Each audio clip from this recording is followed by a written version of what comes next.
Such an honor. And as an Asian woman, it's truly an honor to be recognized in Europe. I live in the United States, in Palo Alto, California, where I've been for the last 4 decades, but I grew up in Singapore. Yes, the beginning of the keynote. I grew up in Singapore, and every year when I was young, we would go to an island. It was called St. John's Island.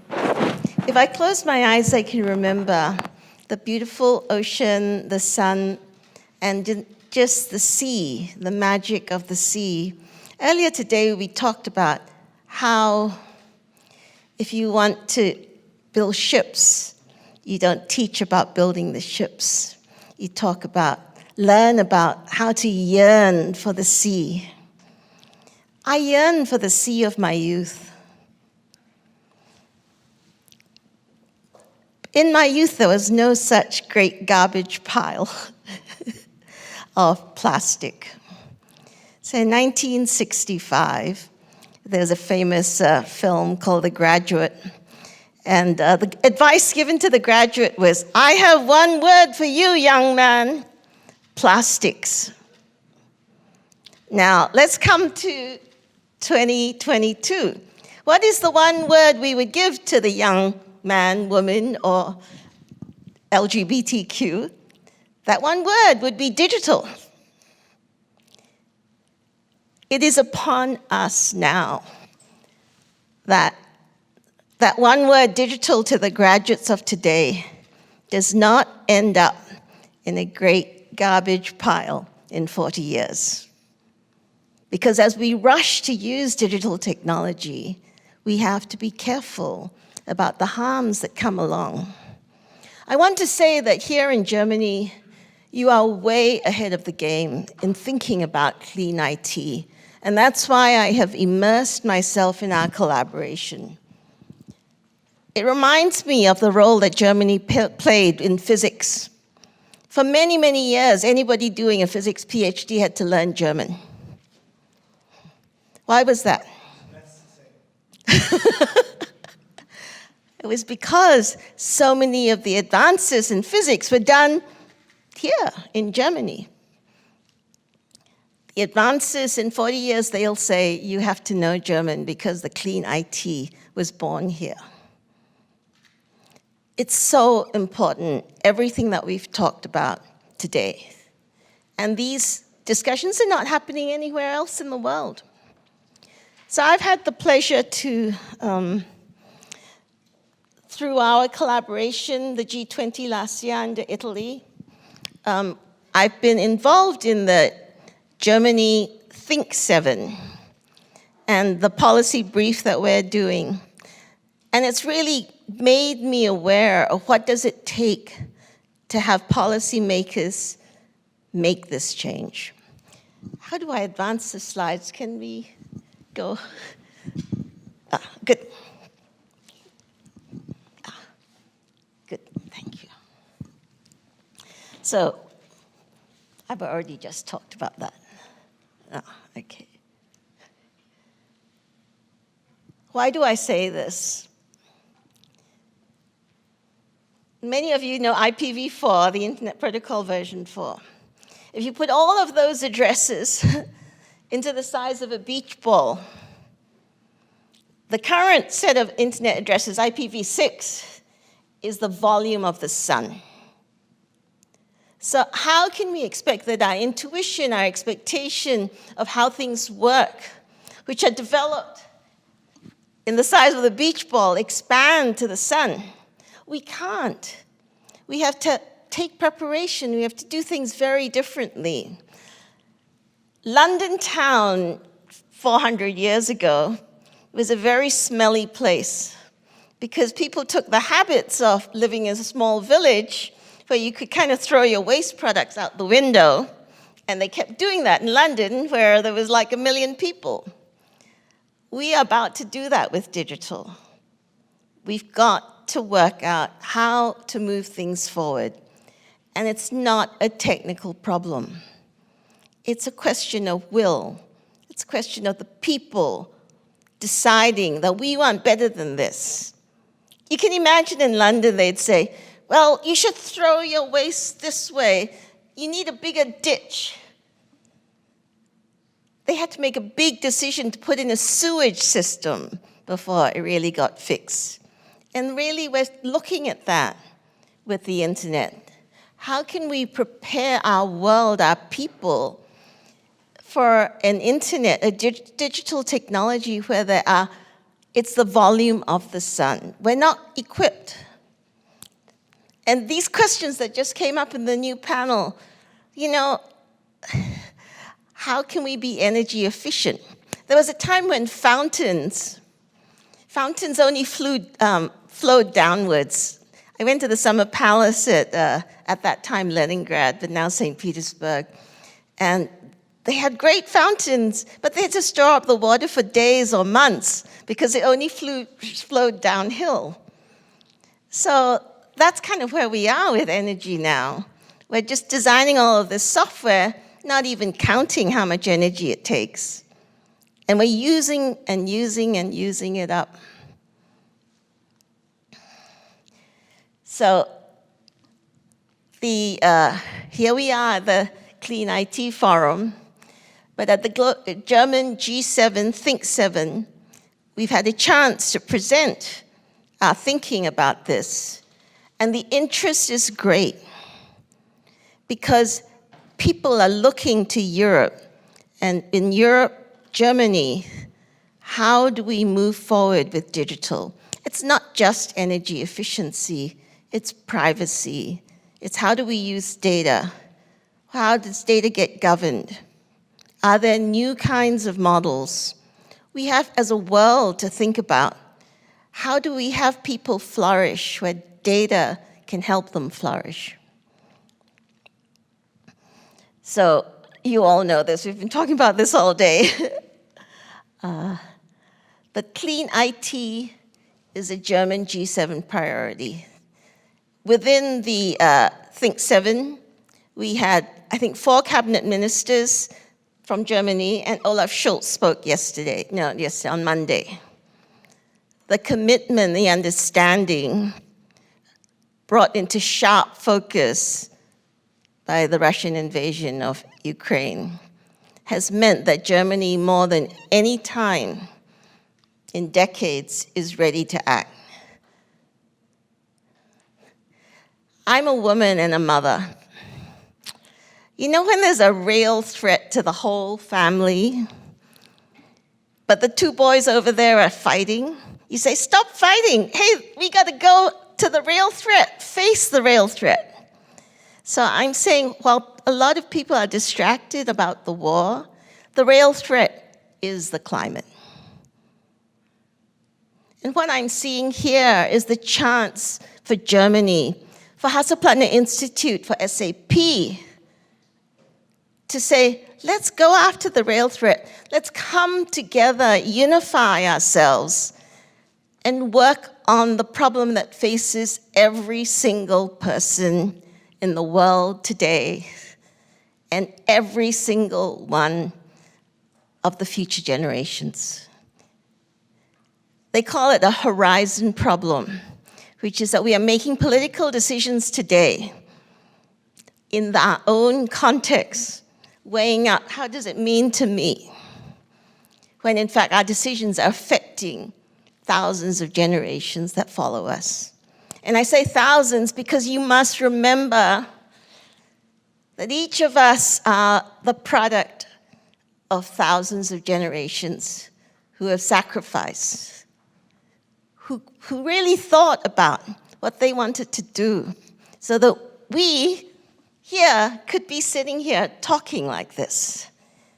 Thousands of lives for each one of you. And I challenge, do you want to be the weak link in that chain?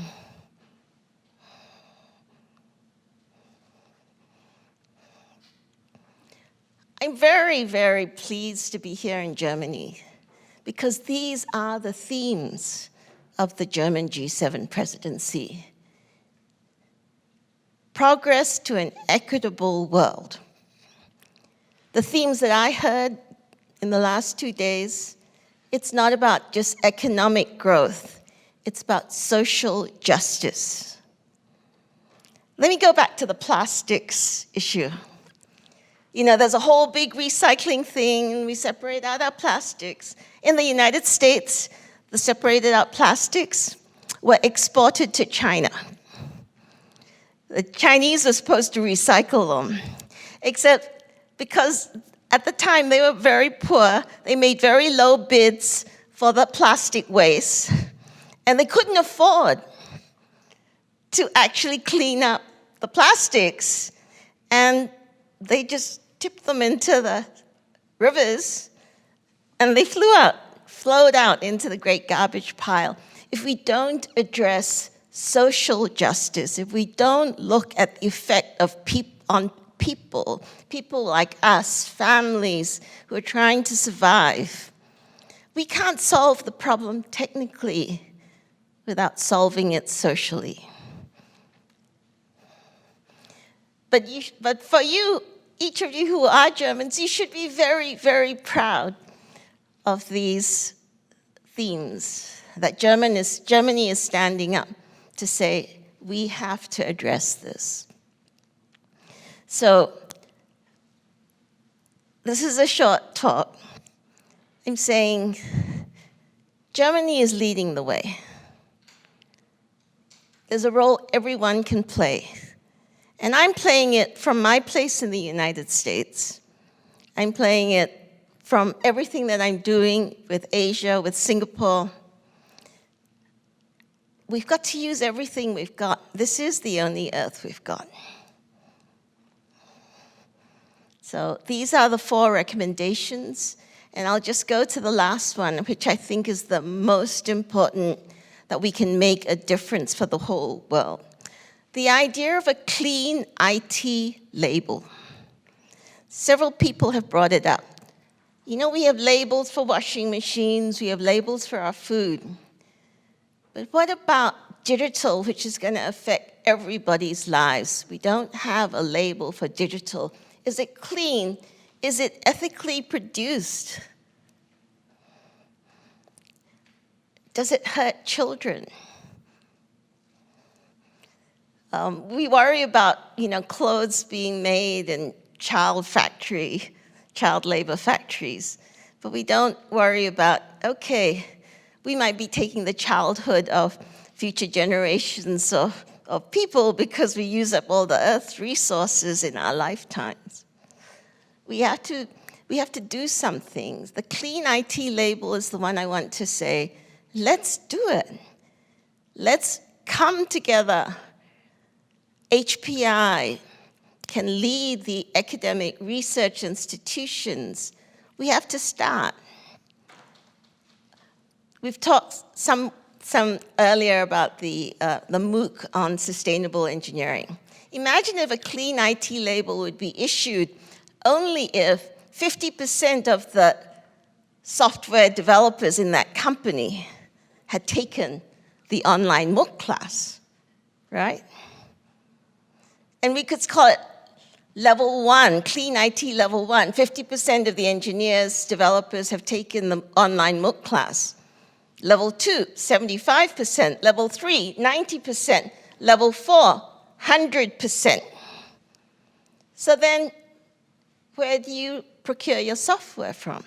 You want to go procure your software from where 100% of the engineers and developers had taken the HPI on open HPI MOOC class. That's just the beginning. We could do that in 2023. ESG reporting, environmental social governance, is a great, huge issue this year. This year right now, because all of the hedge funds, the financial managers are saying, if you don't have ESG commitment, if you aren't setting a target, if you aren't making progress to that target, we're not going to put you in our portfolios. So guess what? All the corporations, all the public corporations of the world are trying to measure ESG. But ESG is right now subject to a measurement problem, as we've just heard. The measurement problem is we don't have good measures. And so if we can have better measures by setting up a CleanIT label, where we improve the measurement and we improve the rigor of the CleanIT label over the years, then we'll get there. We'll get there because everybody knows we need to do it. My dear, dear friend, Konstantinos Karaciolios, I don't know if he's here. Oh, good. IEEE stands ready.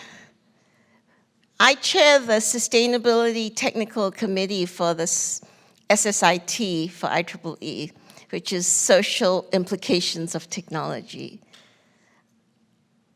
We're so ready, but we need the intellectual leadership of a powerful country, a powerful institution.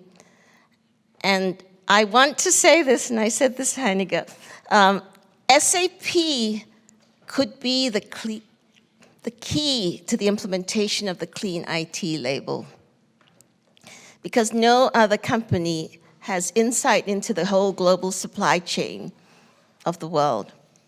And imagine if the SAP pipes could check, okay, is it CleanIT or not? Well, that's one way to make sure that more and more companies use the CleanIT label. So one of the proposals that we made, in addition to the CleanIT, this is done by my not-for-profit people-centered internet, is to set up community climate clubs in all around the world. And what I am suggesting is that these community climate clubs could be pushing the CleanIT label, could be talking about the IEEE ethically aligned design standards, and could partner with the Global Design Thinking Alliance, which is already going to be working on sustainability by design, so that there's a movement of sustainable design. Then we move to international standards and certification, and then climate clubs for all. We get to the point where actually we're using data science for the things that matter to us, for humanity, for the planet.